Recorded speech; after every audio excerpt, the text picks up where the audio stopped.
Joining us again this morning is John Hofmeister. He's the former CEO of U.S. operations at Shell Oil. He's also the founder and CEO of Citizens for Affordable Energy.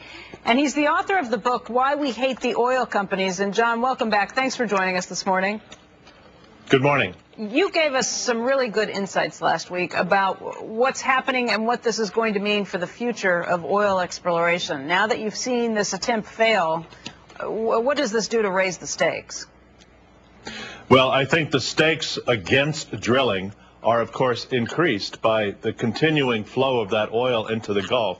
That is the absolute worst thing that could happen to this country's economy if we chose to walk away from drilling, to walk away from producing our own domestic resources. I think I said last week the reason we were in high-risk deep water is the fact that we were not allowed as an industry to be in other parts of shallow water or on federal lands. This nation has abundant domestic natural resources, but if we can't stand to look at drills, if we can't stand to bear them on our soil, there's really something fundamentally wrong. And the reason I wrote the book is to try to say to the American people, politics is destroying our own domestic oil industry. It's one of the last great industries we have in this country. It's a risk industry. There's no question about it. But if we don't get politics out of energy and do the things that make good sense for the future of the American people, we're hurting ourselves, which is silly, absolutely silly. You know, John, David Kotak of Cumberland Advisors has a note out this morning where he says that the impact of this spill could be greater on U.S. policy than 3 Mile Island was back in the 70s. Well, it depends on what greater means. Is it greater for the good of the country or greater for the worse of the country? He's saying greater for the worse. He's saying that of the total U.S. crude oil and natural gas production in 2009, 30% and 13% respectively came from the Gulf. And that if you see then we just surrender our economic capacity to foreign countries. And we just buy our way into the future until we basically don't have any money left.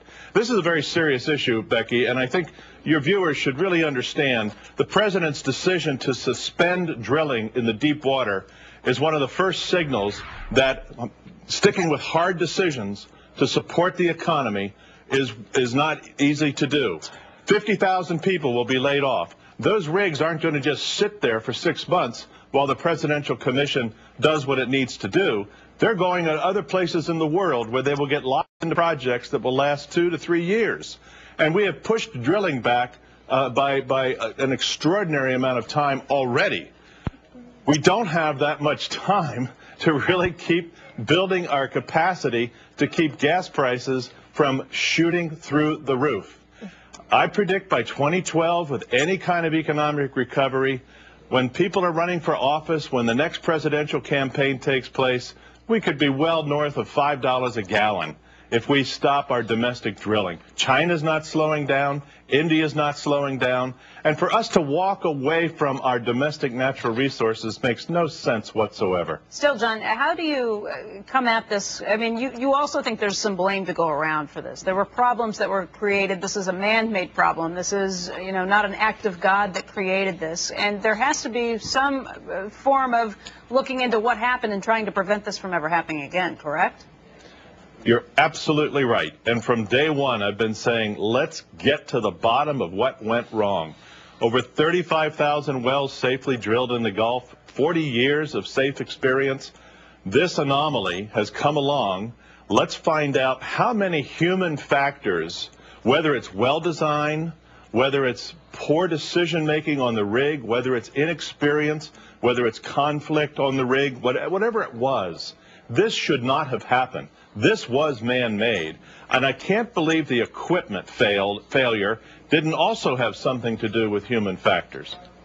Also, you've been consulting with BP, and you've thought about some steps that they have not yet taken, including taking some of those tankers and trying to clean up the oil that has leaked out to the surface.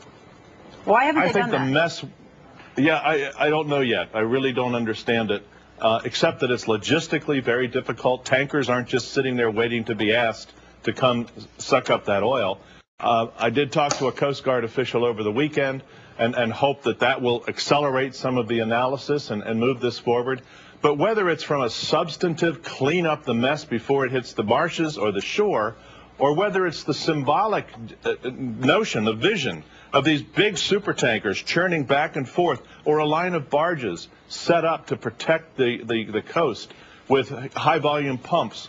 The visual impact of doing everything possible, because booming, burning, and dispersing, it's an old-style remedy, and it doesn't work very well. Something new has to be tried. This is Jim Paulson. I was just curious about, doesn't pricing take care of the politics a little bit in this situation? Right now, we're knee-jerk reaction is to shut down everything. But like you said, if we were to do that, crude would be over $100 in a nanosecond, and suddenly wouldn't the political equation change to an extent that I think that would take care of the politics here and allow us not to have this knee-jerk reaction, keep it shut down? Pricing is going to come to our rescue. Yeah, you're exactly right. I hit that in the book. We zig and we zag. As the price of crude oil goes up, we tend to like it more because we want the gas price to come back down. And that changes the political dynamic.